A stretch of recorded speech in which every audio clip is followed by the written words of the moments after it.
Cookie here. It's the Pat and JT podcast. Pat and JT podcast.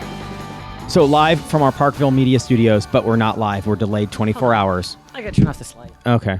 You have a so she just went and turned off our studio light. You I noticed, was it the other day? And it's all the time too. It's funny. Yeah. Even when we worked in radio, you'd turn the lights off. Yeah. But like I was gone. I hate overhead lights. I was gone for like an hour or whatever. Went to the doctor the other day. Gone for like an hour and a half. 2 hours and 25 minutes. And I walk, but I've been gone like to get a tornado. Love my tornadoes. That's yes. never And I happened. come out and all the blinds are shut, windows up. I don't peek in and she hisses at me. I don't shut all the blinds, but I do lock the door if I have to go pee. Yeah. We have a lock on our bathroom I know, door. but I don't want somebody just like, Yeah, and guess who made fun of me the other day? I got to work. I couldn't sleep. Got here Okay, super that's early at like different. 4 o'clock in the morning. You're conflating issues. No, I'm not whatevering issues. If I'm here at 4 o'clock, there's no other human being around me for like a mile and a half. Right. I'm not going to sit here with lights on in the studio and like the Shut door the blinds. and lock the door. I'll leave the blinds open and lock the door. Shut the blinds, and then nobody even pays attention. And that's never mind. What if a transient walks by and is up to no good, and I'm in here? I can't defend can't myself. see I him. have zero survival If it's skills. dark outside, you can't see them. Right, but exactly. He'll go. He'll But see he me can inside. see you, and he can see all your goodies.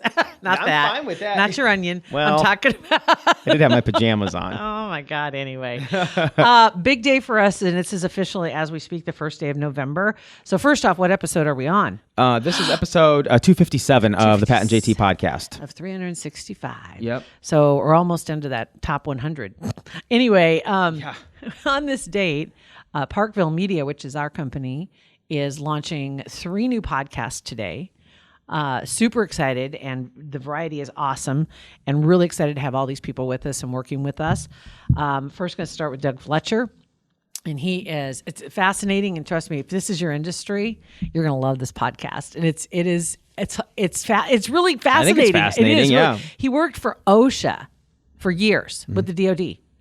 And he is an expert when it comes to safety around the businesses, right? Just in general. We should ask him about your open blinds. Anyway, but I will ask him today about my he's open doing blinds. one. It's called What's the Hazard? And it is for people in the safety field in particular. So if you work in that field in particular, or you own a business, it'd be a good idea to take a listen. And he's really entertaining. He's really good. Yeah. Another one is Dan Hoppin. Oh my God. You know Dan Hoppin, I'm sure. Yeah, he's a food, not even a critic, just a reviewer of restaurants and food, and he's a sports guy. Yeah, and his dad played for Nebraska back in the 80s. Dave Hoppin, a huge NBA guy. Yeah. And so Dan couldn't be nicer, and his episodes are amazing. His guests are sport. It's funny because not funny. It's awesome because he has upcoming episodes with sports people we know, but it's focused primarily 90% on the food in the different cities they go to, and it's just really interesting. It's just a different way to look at this. And so his first episode is with our very own Vers, who has Paisans Pizza, and of course, Vers is a sports guy, played for the Huskers. And so they talk a little bit of both, but Restaurant Hoppin is what Dan Hoppin. Well, and when he came in, beautiful. And like that would have been like the first thing I would have thought of. And when somebody brought that up, he's like, "Oh man, that's awesome, dude! You have the best last name ever, Hoppin. You could have done something about anything. I just threw my pen across the room. Restaurant, toy, bath, or whatever. Hoppin, you could have done it. Yes, But absolutely. it's good. So he's got his podcast up, and like we said, the first episode just came out with Virgil, and be watching for he's got a lot of great stuff in store. And then another one is the Durham Museum. This was like a project that we put together and we'd been working on. It's been a couple of months, 3 months. Yeah, couple 3. Because we were working on it at the old location too. Yeah, so it's been probably a good 3 months. Yeah, and it's a series. And the entire series has been released. At one time, it's 5 podcasts. And so it's just a little mini series, if you will, of Omaha's history, done with one of their historians, who's actually 2 or 3 of them came in. And we had the regular host, and then you had several really well-informed guests that knew these things about Omaha's history. And it's fascinating. There's some things about Omaha I had no idea. Zero. Every episode, I had heard of the stories, but I didn't know the details of these stories. And there are names you've heard your entire life. If you've grown up here or if lived here for an amount of time, you've heard these names just brought up, and you're like, oh, I don't know why that name's part of Nebraska's history. Pick a street, any east-west street. I'm not talking 144th. Any Dodge. east-west street, pick a street. And there's history. Yep. Every one of those names means something to the city and the history. And it's fascinating. So that one's out also, and they're really good storytellers. So, and that one and all this stuff, you can go to our Parkville Facebook page, and it's right there. They're all tagged and linked in all their websites. And yeah. So you can find their Facebook pages or their websites or what. And they're on iTunes and all those other places too. Exactly right. So we've got all those. So congratulations on all of them getting their podcast together and everybody launching on the first day of November. More to come. So yeah. So if you know anybody who's looking to do something like, because as you heard there, very different types of podcasts with the restaurant style review, with an informative what's the hazard, and with Durham Museum's history and entertainment type. So there's sky's the limit when it comes to doing a podcast, really. I got a complaint real quick about Come and Go, and I love Come and Go. I love Come and Go, and it's strategically placed perfectly between my house and work, so I can swing in the morning and one of those days, like just grab one of those. And they have the same coffee machine maker dealy that Buc-ee's does, and Buc-ee's has awesome coffee, so it's the same thing. But I've been recently like into iced coffee lately. Oh, I don't know why. That's all right. It's just I don't know. It just is what it is. It's just delicious. So I went in the other day. Time of year for it. It is right. Thank God I missed that 90-degree weather days. Wait till you get one of those, then it'll be really good. You think it's good now? Well, that time it'll be hot coffee. So I don't like to push the button and the cappuccino comes down over the ice. Like I don't like all the sugar in it. I like just coffee with cream and sugar, a little vanilla sugar-free flavoring, poured over ice. That's all I do at home, right? So I go in to Come and Go, and I don't use their iced coffee machine. I make a cup of coffee. Go get some ice, pour it over the ice, and they were still going to charge me the $4.50 for an iced coffee. And I said, "Whoa!" I said, "Hold on, this is coffee over ice, but this isn't an iced coffee." And the guy looked at me. He's like, "What?" I said, "Yeah, it's not. I didn't use the machine. I used the coffee." And he's like, "Well, I'm sorry. It's in an iced coffee cup, and it's iced coffee." I said, "No, it's not." I talked him down, and actually, are you kidding me?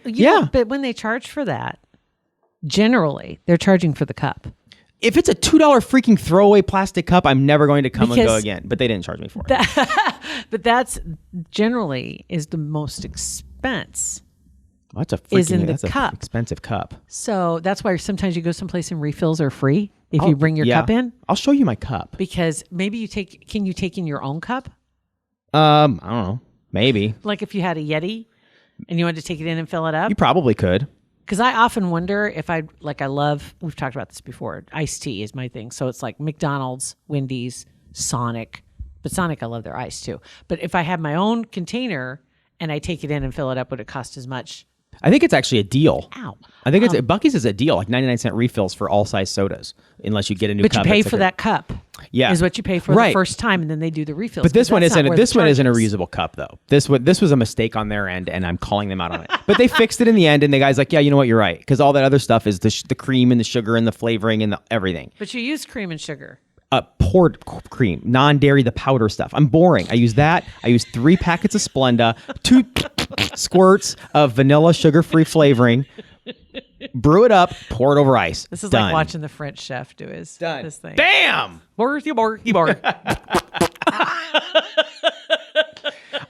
will never have a reusable cup, like a cup that I can take in on my own.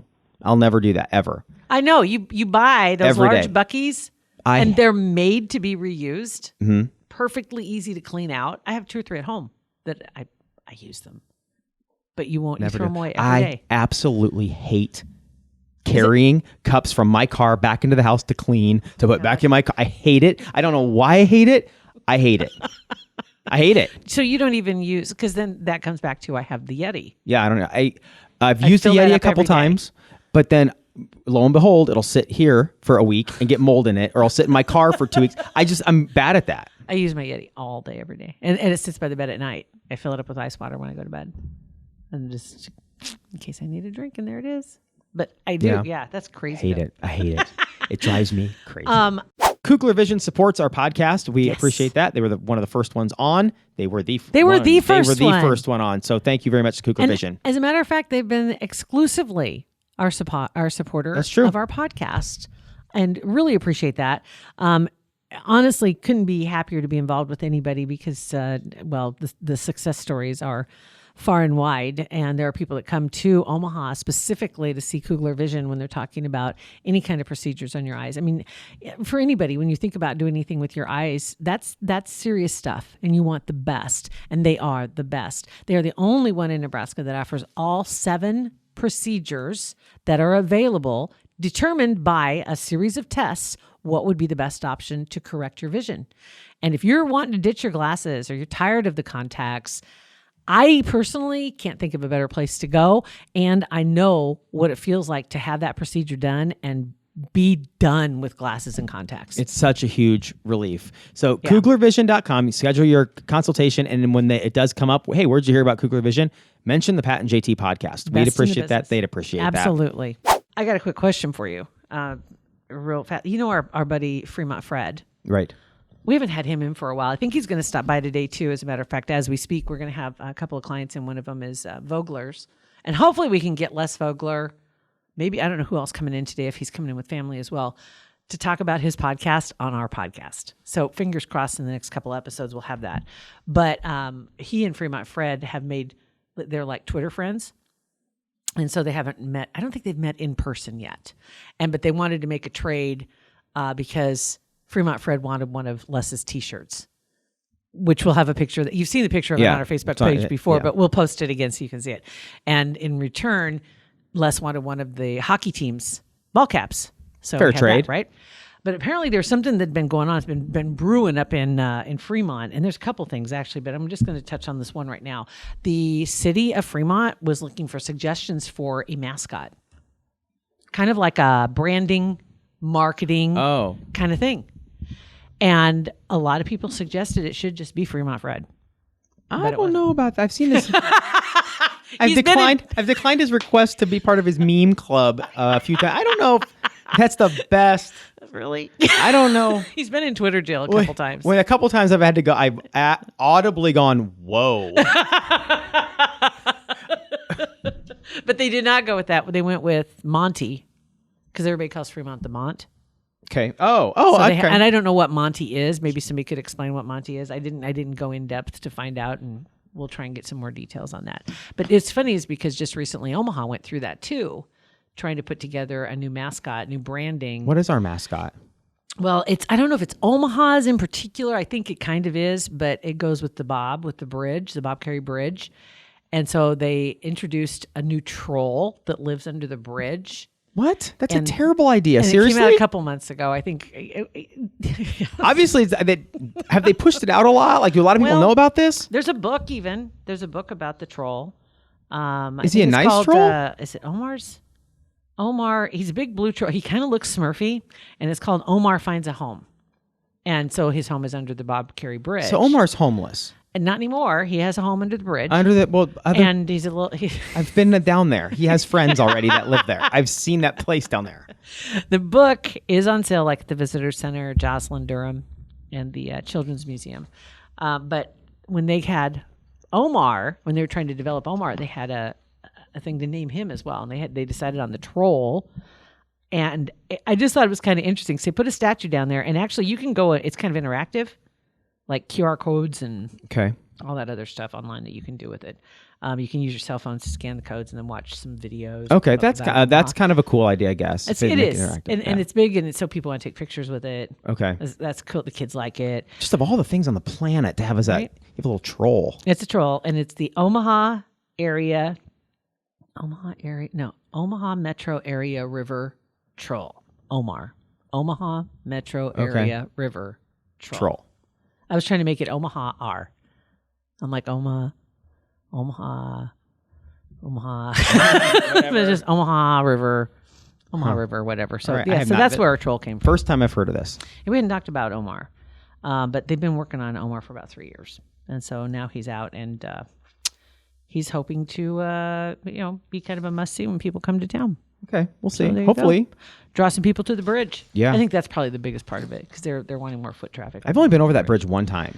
It's been there for 10 years? I don't know. Yeah, I've only been over there one. I gotta look that up. That's a good one time. How long has it been there? I don't know. I think it's been there at least 8 years. I know it has a Twitter account. You go down in the old market and it's kind of off the beaten path, so you don't really go park and walk across the bridge. I know that's what they're trying to change, but Yeah. Because what's on the other side? Council Bluffs. But I mean, is there anything there? Park, yeah, Tom Hanford Park. There's a park. right It kind there? of spills down into a park. Yeah. Does it have any? No, I don't know. I don't think so. 2008. Good Yeah. job. See? It opened September 28th, 2008, as a matter of fact. So 11 years ago. Yeah. I can't believe it. Yeah, Wow. but one time I've been across that. One time I've been across that bridge. No, I never have, Yeah. to be honest. You need to go. Maybe. Go see Omar. I don't think so. But thanks for asking. All right, go to our Facebook page. It's Pat and JT, Twitter, Instagram, and 402-403-9478. Pat and JT Podcast. A Parkville Media Production.